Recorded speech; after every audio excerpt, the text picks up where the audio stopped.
जो हमारा पुराने आर्ट्स हैं वही ट्रेडिशनल आर्ट्स को ही हम नई तरीके से लाना चाहते हैं। वैसे तो इंडिया में ही बहुत ऐसे लोग होते हैं जिनको बहुत पसंद होता है कि हमारा ट्रेडिशनल आर्ट ही आगे बढ़े। तो बेसिकली हमारा काम है वुमेन्स वेयर का। नमस्कार, मैं हूं आलोक कुमार और आज हम बात करने जा रहे हैं यंग एंटरप्रेन्योर जो महिला प्रधानों पर काम करती हैं, मनीषा दास से। मनीषा, स्वागत है आपका। धन्यवाद।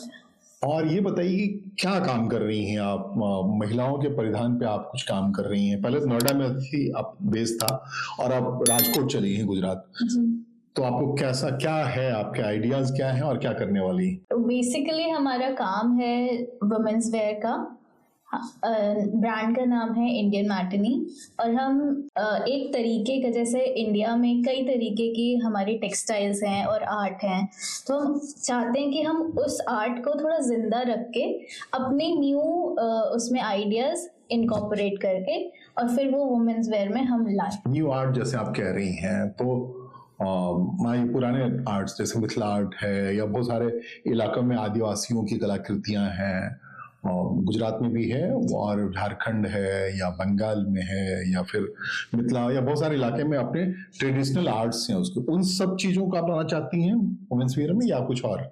जी, बेसिकली जो हमारा पुराने आर्ट्स हैं वही ट्रेडिशनल आर्ट्स को ही हम नई तरीके से लाना चाहते हैं। जैसे टाई एंड डाई हमारा एक नया कलेक्शन आने वाला है। तो टाई एंड डाई एक तरीके का डाइंग प्रोसेस होता है जिसमें हम फैब्रिक को बांध के और फिर उसको डाई करते हैं। फिर जब उसको खोलते हैं तो उसमें अलग अलग तरीके के पैटर्न्स होते हैं। तो बेसिकली ये हमारा राजस्थान और गुजरात में ज़्यादा किया जाता है, जिसको हम बांधनी बोलते हैं कई जगहों पर। तो हम वैसे ही अपने टाई एंड डाई कलेक्शन को एक नए रूप में लेकर आ रहे हैं कि कुर्ता सेट हो जाता है उसका। और जैसे कि आजकल मॉडर्न जो वुमेन होती हैं वो वैसा प्रेफर करती हैं पहनना, तो हम वैसे सिलवेट्स हम लाते हैं। आपका इरादा सिर्फ इंडियन मार्केट है या विदेशों में भी इसको पहुंचाना है? अभी फिलहाल तो हमने नया शुरू किया है, तो अभी इंडियन है, लेकिन हाँ जरूर विदेश में ले जाना चाहेंगे क्योंकि हम इंडिया को आगे बढ़ाना चाहते हैं। ये प्राइमरी मार्केट, जैसे कि अभी हम देखते हैं, आप जिस विषय पे कह रही हैं कि दिल्ली में हम लोग तो दिल्ली हाट है या ऐसे कुछ ट्रेडिशनल मार्केट्स हैं, बहुत ज़्यादा एम्पोरियम्स हैं, स्ट्रीट एम्पोरियम्स हैं, उन सब जगहों पे मुझे इस ढंग का मिलता है कि देसी कलाकृतियाँ उसके कपड़े पे या उसका छाप दिखता है। वही आपका प्राइमरी मार्केट होगा या कोई और आपने ऐसा कोई देखा है, कोई जहां आप जाना चाहती हैं, पहुंचना चाहती हैं, वहां आपका क्लाइंट दिख रहा है? वैसे तो इंडिया में ही बहुत ऐसे लोग होते हैं जिनको बहुत पसंद होता है कि हमारा ट्रेडिशनल आर्ट ही आगे बढ़े, उसमें ही काम हो। तो एग्जीबिशंस अच्छा है और अपने वेबसाइट्स वगैरह कर सकते हैं। वेबसाइट से हमारा ऐसा होता है कि इंटरनेशनल कस्टमर्स भी हमें देख सकते हैं, तो उन्हें भी पता चलता है कि हमारा कैसा कलेक्शन है या जो भी हमारा आर्ट है वो कैसा है। मनीषा, एक ट्रेडिशनल आर्ट को खास फैब्रिक्स में उतारने के लिए उसका प्रयास करेंगे या जो भी फैब्रिक्स मार्केट में अवेलेबल है जैसे कॉटन है या बाकी उन सब का इस्तेमाल करेंगे या फिर आपका नजरिया कुछ और है उसे देखें? हमारा नज़रिया अलग है। जैसे हमने अभी टाई एंड डाई पे काम किया है, तो हमने एक अलग तरीके का फैब्रिक लिया है जिसका नाम होता है बैम्बू साटिन।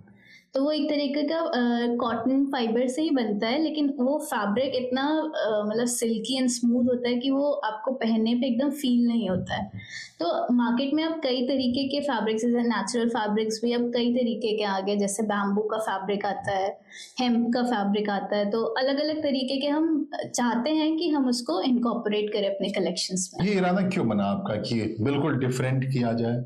ऐसा क्या लगा आपको? मार्केट आपने देखा उस ढंग से डिफरेंट का ज्यादा मार्केट है क्या? जी, आजकल लोग चाहते हैं कि नई चीजें ट्राई करें, नया कुछ पहने, तो इसी वजह से मार्केट ज्यादा दिखता है कि अब हाँ उसमें लोग चाहते हैं कि कुछ ट्राई करें अलग। देखिए, मार्केट में जैसे कि बहुत सारा मार्केट है, एक कॉस्ट एक इशू है।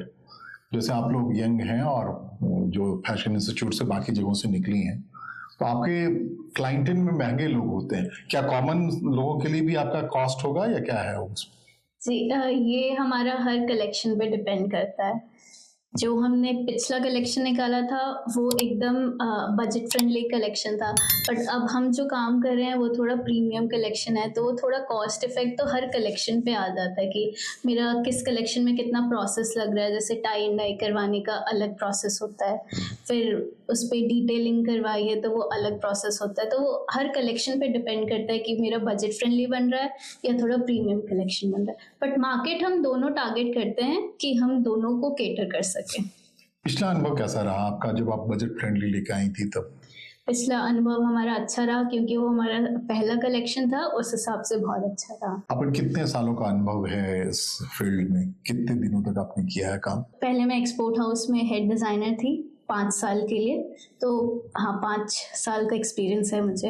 आप समझ रही हैं कि मार्केट कैसे इन्वेट किया जा सकता है, मार्केट में कैसे जी। और ऑनलाइन में क्या मतलब ऑनलाइन सारी मार्केटिंग आप ज्यादा रखना चाह रही हैं, क्या ऐसे सिचुएशन है? या पिछले अनुभव में ऑनलाइन ज्यादा सामान आपका बिका या फिर डायरेक्ट मार्केट सेलिंग में या किसी जिसको कहते हैं कि थोक बेचने वाले से आपने संपर्क किया, उससे ऊपर कैसे बना आपका? नहीं, हमारा कलेक्शन जो होता है वो पूरा इन हाउस कलेक्शन है कि हम फ्रॉम स्क्रैच काम करते हैं कि फैब्रिक लेना, उससे डिटेलिंग करना, हम होलसेल वाला नहीं करते हैं। तो ये है कि हमारा कैप्सूल कलेक्शन होता है, तो छोटा छोटा कलेक्शन है।